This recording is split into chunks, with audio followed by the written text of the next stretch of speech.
Vamos começar aqui a responder algumas questões que são cobradas na prova da OAB, segunda fase de Direito do Trabalho. Então você vai pegar o material e vai acompanhar o raciocínio para você ver como é fácil responder as questões de segunda fase. Beleza? Acompanhe aí. Então nós temos do 24º Exame da Ordem de 2017. E o tema que era o seguinte: um supermercado contratou por escrito uma empresa. Então nós temos que um supermercado contratou por escrito uma empresa. Empresa de quê? De reformas e construções para ampliar o refeitório no qual os seus funcionários se alimentam. E o objetivo era dar o quê? Mais conforto e segurança. A obra demorou 2 meses. Em agosto de 2017, o supermercado recebeu uma citação para uma demanda, pois um dos pedreiros que trabalhou na obra em questão postulou o pagamento de horas extras da empresa de reformas, com responsabilidade subsidiária do supermercado. Então, o que nós percebemos aqui? Nós temos um supermercado, contratou uma empresa para fazer uma reforma. Um pedreiro entrou com ação de horas extras. Ele entrou pedindo apenas horas extras e pediu a responsabilidade subsidiária do supermercado. Bom, como nós vamos raciocinar aqui? A palavra-chave que nós temos que localizar para localizar no índice remissivo. Então eu tenho obra, eu tenho uma obra em que o supermercado contratou uma empresa. Então, na verdade, o supermercado ele é o dono da obra. Você vai procurar no índice remissivo da sua CLT, dono da obra. Se você não sabe onde fica o índice remissivo, você vai pausar essa aula e localizar na sua CLT onde você encontra o índice remissivo. Lembrando que o índice remissivo ele é em ordem alfabética e geralmente ele fica na parte final da sua CLT. Vai até lá e faz o acompanhamento. Bom, já que você conseguiu localizar a palavra dono da obra, você também deve ter localizado a orientação jurisprudencial 191.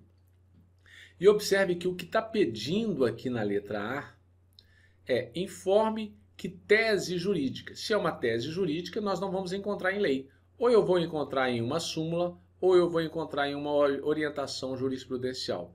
Então, qual é a tese jurídica que você defenderia em favor do seu cliente para tentar evitar esta condenação?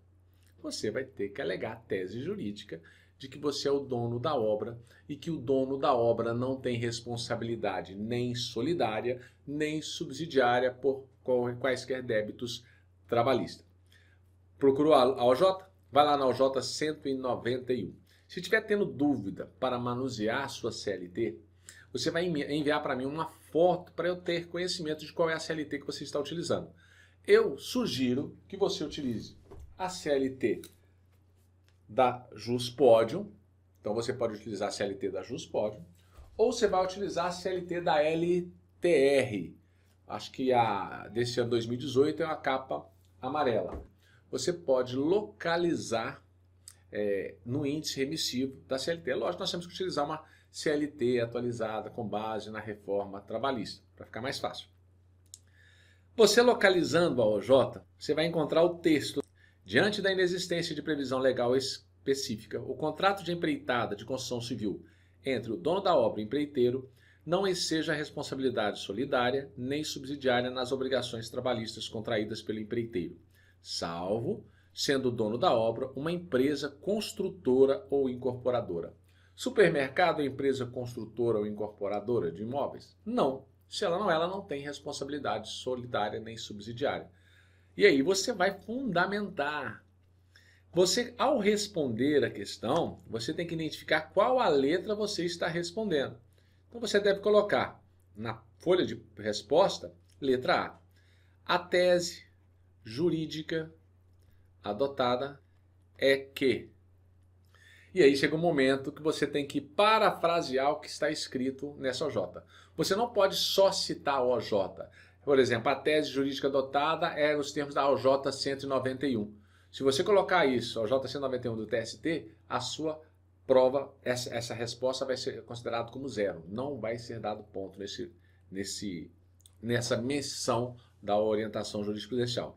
Então, a tese jurídica adotada é que, diante da, e aí você pode ir parafraseando, inexistência de previsão legal específica, o contrato de empreitada celebrado entre o supermercado e a empresa, viu aqui, ó, eu parafraseei, porque eu não vou copiar igualzinho, vou fazendo com base na resposta. Celebrado entre o supermercado e a empresa, não enseja responsabilidade solidária ou subsidiária nas obrigações trabalhistas contraídas pelo empreiteiro.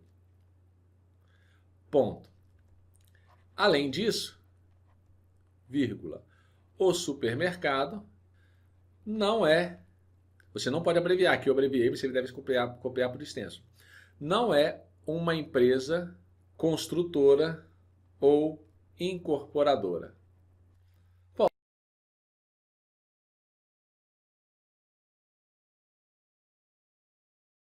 e aí você termina a sua resposta. Viu como fica fácil? Você tem que localizar a palavra-chave para poder responder e você vai parafrasear. Nas próximas aulas a gente vai conseguindo fazer mais rápido esse processo.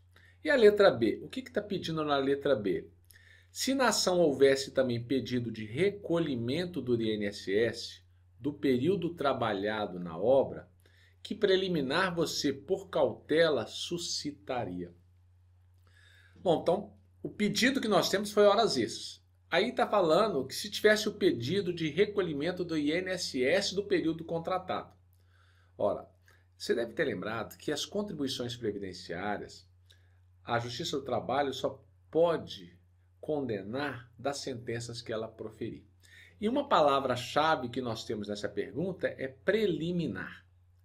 Quais são as preliminares que nós podemos arguir? Se você verificar nas outras aulas, nós temos lá no artigo 337 do CPC. Eu vou buscar aqui o artigo 337. Você tem que saber, para as outras questões de prova também, quais são as preliminares. As preliminares que devem ser arguídas estão no artigo 337 do CPC, uma vez que na CLT nós não vamos encontrar. Então, quais seriam? Inexistência ou nulidade de citação, incompetência absoluta, incorreção do valor da causa, inépcia da petição inicial, perepção, litispendência, coisa julgada e conexão, incapacidade da parte, defeito de representação ou falta de autorização, convenção de arbitragem, ausência de legitimidade ou de interesse processual, falta de caução ou de outra prestação que a lei exige como preliminar, indevida concessão de benefício e gratuidade. Você tem que lembrar que as preliminares você vai encontrar no artigo 337 do Código de Processo Civil. Todas as hipóteses de preliminares estão lá no artigo 337.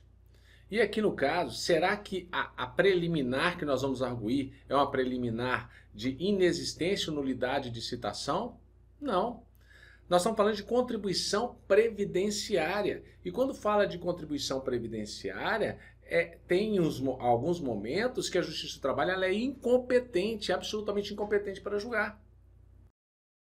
E para tanto, de acordo com a jurisprudência, súmula 368, inciso 1, a Justiça do Trabalho não tem competência para executar as contribuições previdenciárias, a não ser das sentenças que proferir, do que foi reconhecido em audiência. Aqui no caso, nem pedido do tempo, não vai haver condenação, porque vai haver condenação apenas no pedido de horas extras. Então, nesse caso, você tem que alegar a incompetência absoluta da Justiça do Trabalho. Vai até lá o seu índice remissivo e procura contribuições previdenciárias. Contribuições previdenciárias, e você vai procurar execução das contribuições previdenciárias. Vê se você encontra alguma coisa relacionada à súmula 368, inciso 1. Lembre-se que isso é sempre cobrado em prova da OAB, a questão da contribuição previdenciária. Então vale a pena você memorizar essa súmula 368, inciso 1. Não o conteúdo dela, mas saber que ela existe. E aí eu sugiro que você possa fazer com marca-texto lá na contribuição, só a súmula 368, inciso 1, você vai saber que tem alguma coisa importante caso você necessite olhar no índice remissivo. Para respondermos a letra B, nós colocaríamos como preliminar, porque a pergunta vem, se na ação houvesse também pedido de recolhimento do INSS do período trabalhado na obra, que preliminar você por cautela suscitaria? Aí você poderia iniciar. A preliminar a ser suscitada seria de incompetência absoluta da Justiça do Trabalho. Olha o que diz a súmula 368. A Justiça do Trabalho é competente para determinar o recolhimento das contribuições fiscais. Ponto. A competência da Justiça do Trabalho quanto à execução das contribuições previdenciárias limita-se às sentenças condenatórias em pecúnia que proferir e aos valores objeto de acordo homologado que integrem o salário de contribuição. E aí você vai parafrasear esse inciso da súmula 368 para fundamentar a preliminar com base na súmula 368. E também nós temos a súmula 53, súmula vinculante 53 do STF, que você poderia também fundamentar a sua resposta. Beleza? Terminamos aqui a análise da primeira questão desse curso e várias outras questões serão analisadas. Qualquer dúvida é só você encaminhar, você vai encaminhando as suas respostas, eu vou conferindo aqui, verificando o que está certo, o que está errado, para quando chegar no dia da prova você se sentir mais tranquilo ou mais tranquilo, para poder responder todas sem nenhum problema. Você vai ver que com as respostas desse jeito, você vai conseguir os pontos todos. Um grande abraço.